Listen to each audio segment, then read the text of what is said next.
How you guys doing? It is Thursday, August 13th, 2020. I here in this quarantine. I'm James Sims for this episode of The Elite. And today I'm just going to get into everything that happened yesterday with everything going on with Wednesday as the Champions League quarterfinals started, and just taking you through basketball and what to look for today as well. So first, I'm going to start off with Champions League soccer yesterday. In the first matchup of the quarterfinals with no legs and just one game, Atalanta, a team in the Serie A in Italy, faced off against PSG, the French powerhouse, basically. In the first half, it was mostly Atalanta for the whole game, as Pulisic was able to get a really good goal. He was able to get a really nice left-footed goal in the 26th minute, and they basically led until the 89th minute, where once they subbed in Mbappe, PSG put the attack back on, and Neymar would get the assist to Marquinhos, for the equalizer in the 90th minute to tie it at 1-1, and then in the third minute of extra time, Neymar would set up Mbappe for an assist to Choupo-Moting, and with this win, PSG will advance to the next round of Champions League, and they will have to play the winner of today's matchup. In today's matchup, it's going to be between RB Leipzig and Atletico Madrid. And RB Leipzig, they had made this position without Timo Werner, and now that Timo Werner is signed with Chelsea, he will not play for RB Leipzig. So it's going to be a very interesting game as Atletico Madrid and RB Leipzig still bring some very strong sides. But with RB Leipzig missing their strongest piece, I mean, we'll see. I mean, they still have to play the game. They still have to play the game, and RB Leipzig could still very well advance. I have a very good feeling it's going to be Atletico Madrid. But, I mean, you can never truly count anyone out, especially in Champions League. So, that's soccer. I'm going to jump to baseball and start out with the AL Central because the first game that happened yesterday was between the Chicago White Sox and the Detroit Tigers. For the Chicago White Sox, Tim Anderson, their shortstop, would have a really big game. He finished 4 for 5 with an RBI and 3 runs on the day as he would hit his second home run of the season, and he'd also hit a triple. Very, very big game for him as the White Sox now jump up to 10-9, and with this loss, the Detroit Tigers are now 9-7. Moving out to another game in the Central and just kind of keeping it with the AL National League because there were some games going on between those. In the second game of the 2016 matchup between the Cubs and the Indians, the Cubs were able to take this one 7-2, led by Kyle Hendricks, picking up his third win of the season as he allowed only one run, struck out 5 batters in 6 innings, and behind him, Javi Baez, their shortstop, would go 1 for 4 with a run on the day. Anthony Rizzo would finish 2 for 4 with an RBI and 2 runs as he hit his 4th home run of the year. Chris Bryant, their elite left fielder, because he was playing left fielder, he finished 1 for 1 with an RBI and a run as he hit his second home run of the season. Very big game for him.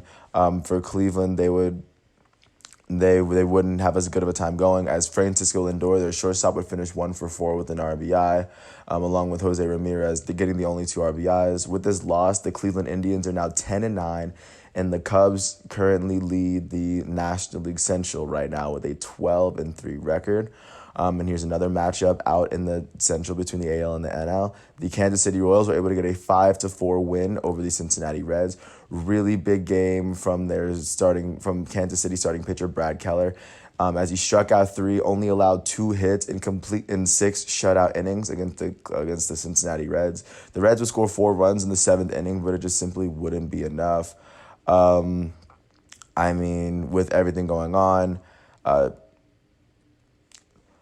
only really big play. I mean, Salvador Perez would have a really big game for Kansas City. He finished 3 for 5 with 3 RBIs and 2 runs as he hit his 4th home run of the season.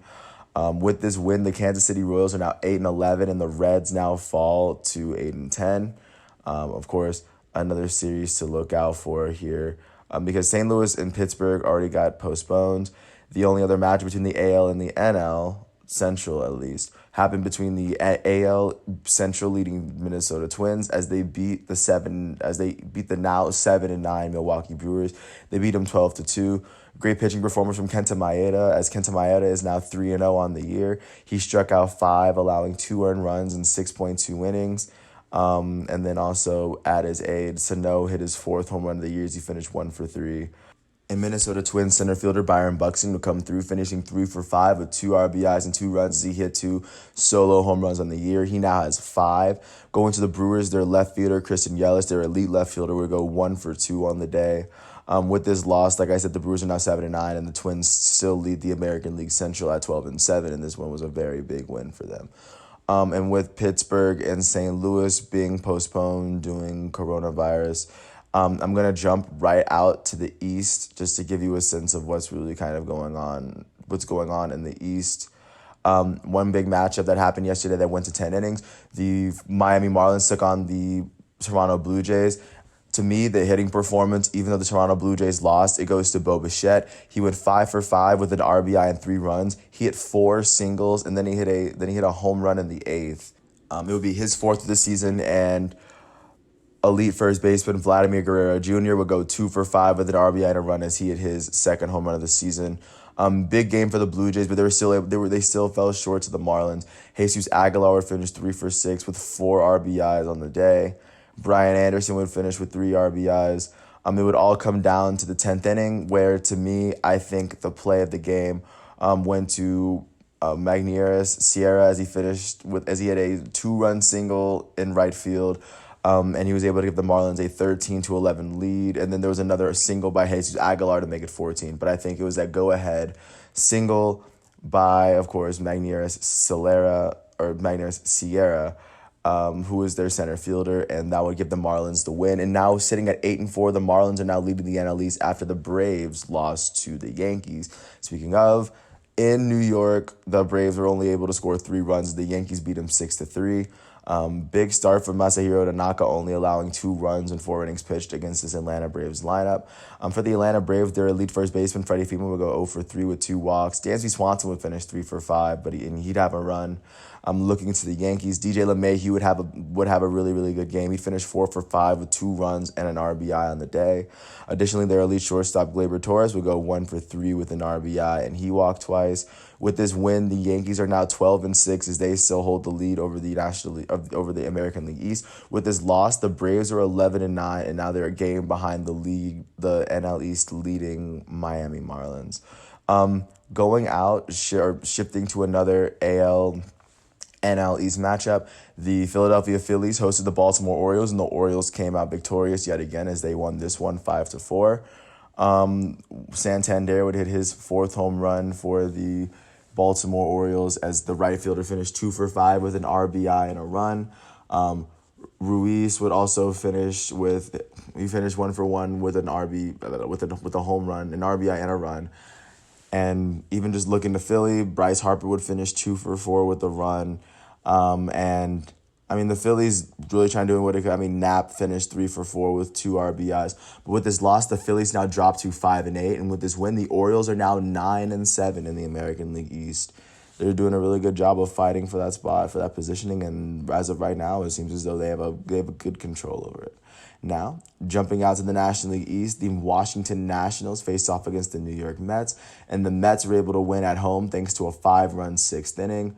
Long story short, Juan Soto would have a great game. He'd go 3 for 4 with 4 RBIs and 2 runs. He did 2 home runs on the day. He now has 4 on the season, but they would just fall short. Pete Alonso, the Mets first baseman, would finish 3 for 3 with 3 RBIs and 3 runs.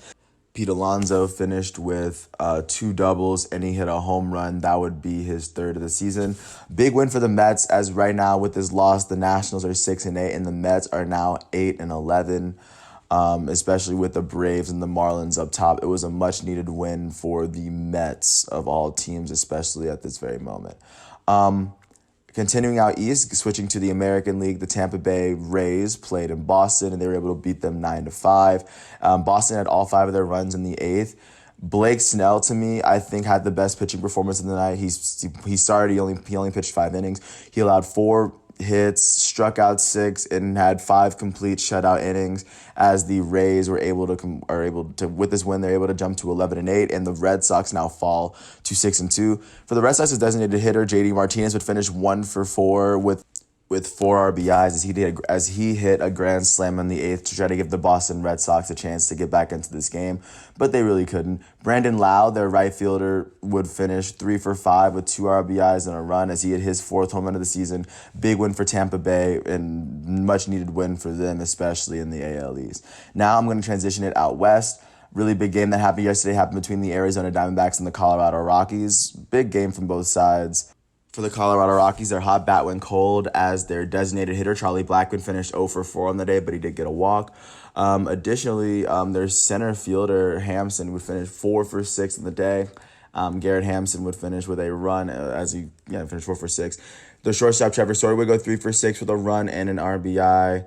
Nolan Arenado, their elite third baseman, will go 3 for 5 with 3 RBIs and 2 runs. He had 2 home runs in the game. He now has 6 on the season.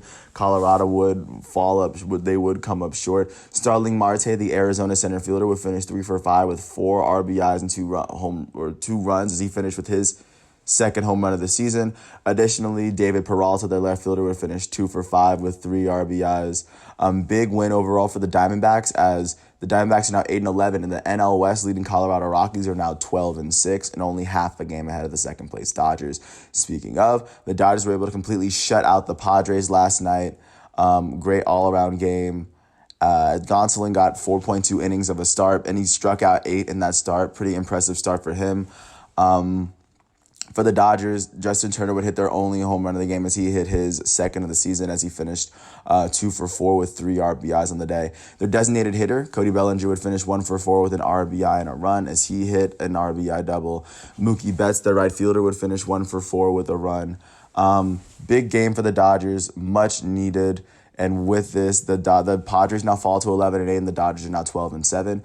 For the Padres, Fernando Tatis, their shortstop, would finish 0 for 4. Manny Machado, their elite third baseman, would finish 1 for 4 with 2 strikeouts.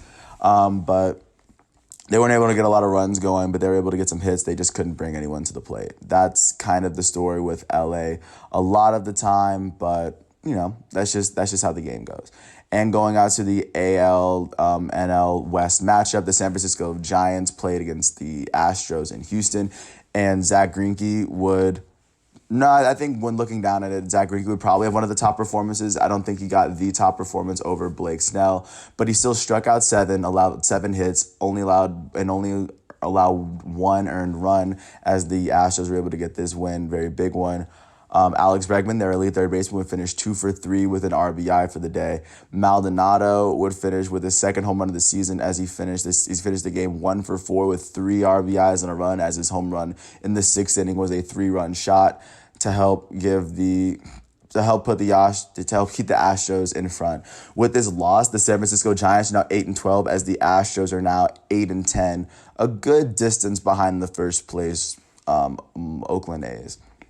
So now switching out to the American League, going to Dallas, the Texas Rangers hosted the Seattle Mariners, and after scoring 5 runs in the 8th, they were able to beat the Seattle Mariners at home. With this loss, the Seattle Mariners are now 7-13, and with this win, the Texas Rangers are now 8-9. Big game from their left fielder Willie Calhoun, as he finished 2 for 5 with 3 RBIs. Big game for him. Dietrich would finish 3 for 3 with 2 runs. Much needed win for the Rangers, especially in the AL West. And then, of course, going out to the last game of the night, the Oakland A's continue to keep their lead in the AL West as they beat the Angels 8-4.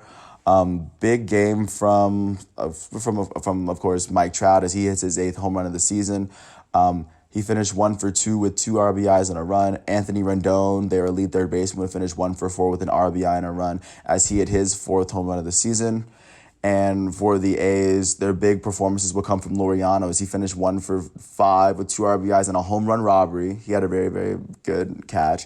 Matt Chapman, their elite third baseman, would finish 2 for 5 with an RBI. Matt Olson would hit his 6th home run of the season as he finished 1 for 5 with an RBI and a run. And with this loss, the Angels now fall to 7-12, and the Oakland A's continue to keep their lead as they now sit at 13-6 in the AL West. So that's what the scores were looking like yesterday, and I gave a hint of what the standings were looking like. But as of right now, just to give you an idea, the Yankees are leading the AL East. The Twins are leading the Central. The A's are leading the AL West, and in the National League, you have the Marlins leading out east, the Cubs leading in the Central, and you still have the Rockies with their lead as they're keeping it going in the National League West. Just to give you an idea of what baseball is to come today on Thursday, August 13th, Jake Arrieta is going to make a start for the Phillies as they face off against the Orioles at 4 o'clock. That's going to be a good game to look out for. It looks as though Chris Paddock is going to make a start against Julio Urias as the 11-8 Padres take on the 12-7 Dodgers as they're kind of fighting. And then Yu Darvish for the Chicago Cubs is going to take on the Brewers starting pitcher Brett Anderson as they face off. So that's going to be a big central game. So that's what there is to look forward to in baseball, especially with today. There were also 4 games that happened with basketball last night. I'm gonna with the NBA going into that bubble. First game I'm gonna start with is between the Indiana Pacers and the Houston Rockets. Big game between those two as they kind of battled it out. The Indiana Pacers would win this game 108-104 against the Rockets. James Harden would put up a big performance in the Rockets' loss. He finished with 45 points, shooting 13 for 21 from the field, 7 for 14 from the three-point line, and 12 for 14 from the free throw line. Russell Westbrook got rest. He also, with his 45 points, James Harden also added 17 rebounds and 9 assists and 3 steals.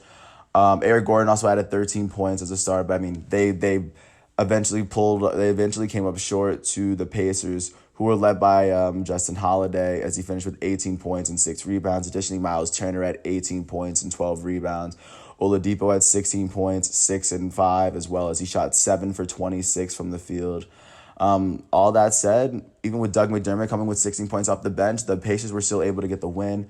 And with this win, they're currently sitting in the 5th spot. They have the same record as the Miami Heat. And they're currently 2 games ahead of the Sixers, sitting with that 5th spot. With this loss, the Rockets are currently sitting at 5th in the West, as they had the same record as the Oklahoma City Thunder, and they sit a full game ahead of the Jazz, and they still sit a game and a half behind the 3rd place Nuggets. This was not a game that the Rockets really needed to lose, but they're still in the playoffs, so there's no stress there. Losing this game isn't the end of the world for the Rockets. Moving on to another game, the Toronto Raptors beat the Philadelphia 76ers 125-121 for the Sixers. Tobias Harris would finish with 22 points in 25 minutes as he also added in 6 rebounds and 5 assists. Also, Cork Maz would add 21 points off the bench as the Sixers would fall short to the Raptors. Kyle Lowry would finish with 19 points in 25 minutes. Pascal Siakam, their elite forward, would finish with 15 points and 9 rebounds and 4 assists in 29 minutes. And then big performance off the bench would come from Stanley Johnson. He had 5 points, but some of those points came down the stretch. One of them being a very, very big putback, a big putback to put the dagger into Philadelphia. It wouldn't be the play of the game, but I thought it was a very, very big play. The play of the game would happen in the game between the Miami Heat and the Oklahoma City Thunder, where the Thunder were able to etch out a win, a 116-115 1-point win. For the Miami Heat, Goran Dragic would finish with 16 points, 5 rebounds, and 6 assists as he shot 7 for 12 from the field. Duncan Robinson would finish with 19 points, shooting 5 for 7 from the field in 16 minutes of play. Tyler Hero would finish with 30 points off the bench, and he would take the last shot, and he would eventually miss that shot. But it was a big game for the Thunder as well. Darius Bazley would be their leading scorer off the bench with 21 points. Chris Paul, their elite point guard, would play 24 minutes, and he finished with 12 points, 7 rebounds, and 4 assists. Big play of the game came from Mike Muscala, their power forward off the bench, as he was the one that hit the go-ahead three-pointer with at least, I want to say, between 10 and 5 seconds left to go. Big win for the Thunder, and with this win, the Thunder are currently sitting in the 4th spot. They've overtaken the Rockets for the fourth place spot. Very big win for them, and that shot was very big considering they were down, and if they missed, that would have been the end of the game. Last but not least, the Los Angeles Clippers took on the Denver Nuggets, the number 2 versus 3 seed, just to get their litmus test just before they enter these playoff games, just to see who's really kind of holding their own. For the Nuggets, Michael Porter Jr. would finish with 11 points and 5 rebounds in 25 minutes. Their elite center, Nikola Jokic, would finish with 17 points, 7 rebounds, and 13 assists in 28 minutes played, shooting 7 for 11 from the field. And then their power forward, Jeremy Grant, would finish with 25 points off the bench to try to give them what they could. But they were just not strong enough for the Clippers. Kawhi Leonard, their elite forward, finished with 26 points, 5 rebounds, and 3 assists, shooting 9 for 16 from the field, 7 for 8 from the free throw line. Paul George, their guard, would finish with 27 points, 4 rebounds, 4 assists, and 3 steals on the night, shooting 9 for 20. Lou Williams off the bench would come up with 23 points.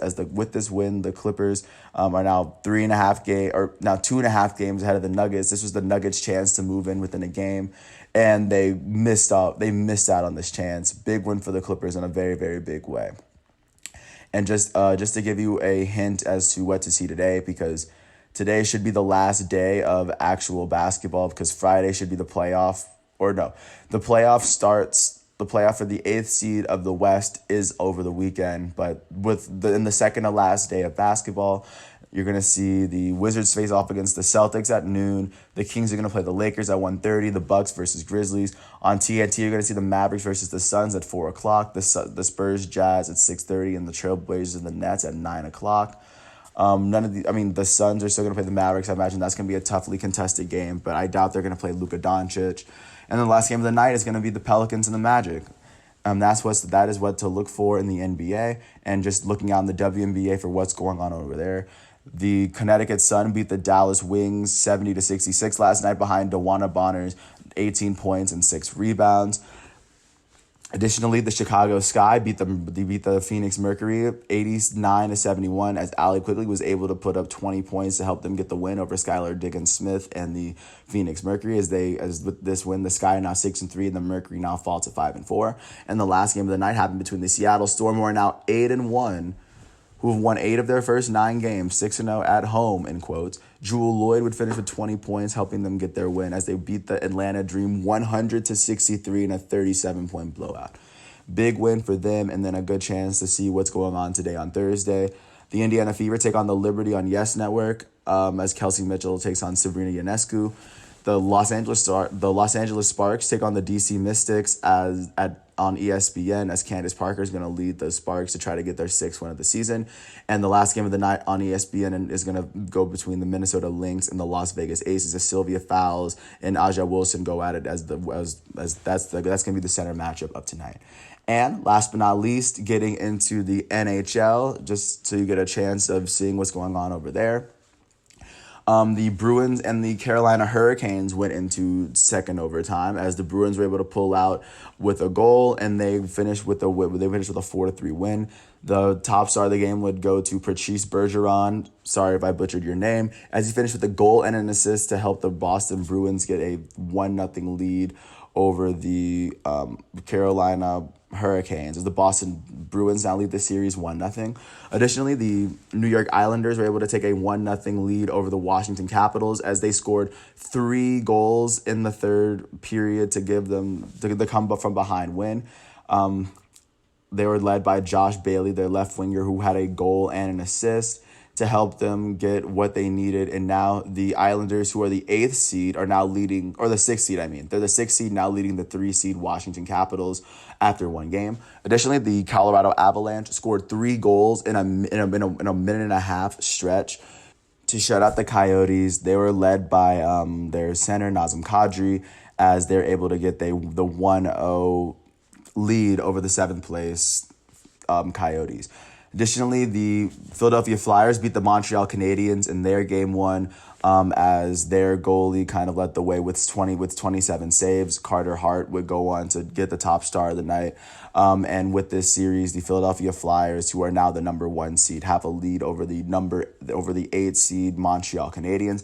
And the last game of the night happened between the Vancouver Canucks and the defending Stanley Cup champions, St. Louis Blues, as the Canucks now have a 5-2. Or they were able to win 5-2 after scoring 3 goals in the third period. Their center, Bo Horvat, would come up with 2 goals in crunch time to help them get this win over the Blues. And now they have the lead in that series. So just looking out at the Stanley Cup final, looking at West first off, the first seed Vegas Golden Knights lead the Chicago Blackhawks 1-0. The second seed Colorado Avalanche lead the Coyotes 1-0. The sixth seed Calgary Flames currently lead the third seed Dallas Stars 1-0. The fifth seed Vancouver Canucks currently lead the fourth seed defending champs St. Louis Blues. Looking at East, the first seed Philadelphia Flyers are leading the Canadiens 1-0 is in that 1-8 series. The second seed Tampa Bay Lightning are leading the Columbus Blue Jackets 1-0. The three seed Washington Capitals are currently losing to the New York Islanders after one game 1-0. And after one game, the fourth seed Boston Bruins currently lead the Carolina Hurricanes 1-0. And just to give you a glimpse into what is to come in playoff hockey today, first match is gonna happen between the Blue Jackets and the Lightning. Like I said, the Lightning lead that series 1-0. At 5:30, the Chicago Blackhawks take on the Golden Knights in Game 2 as Vegas took Game 1. At 8 o'clock, the Carolina Hurricanes are looking to try to even the series with Boston as Boston leads that series 1-0. And at 10:30, the Stars are looking as the number 3 seed to try to even the series with the Calgary Flames as Calgary leads the series 1-0. So that's everything to look forward to with sports today. There's soccer, there's basketball, there's baseball, there's hockey.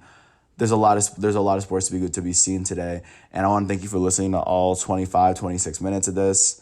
I'm about to be driving to school today, so that's going to be a pretty big day. But thank you for hearing me out. This is The Elite. I'm James Sims. Thanks for hearing my piece. Peace out. Enjoy your Thursday.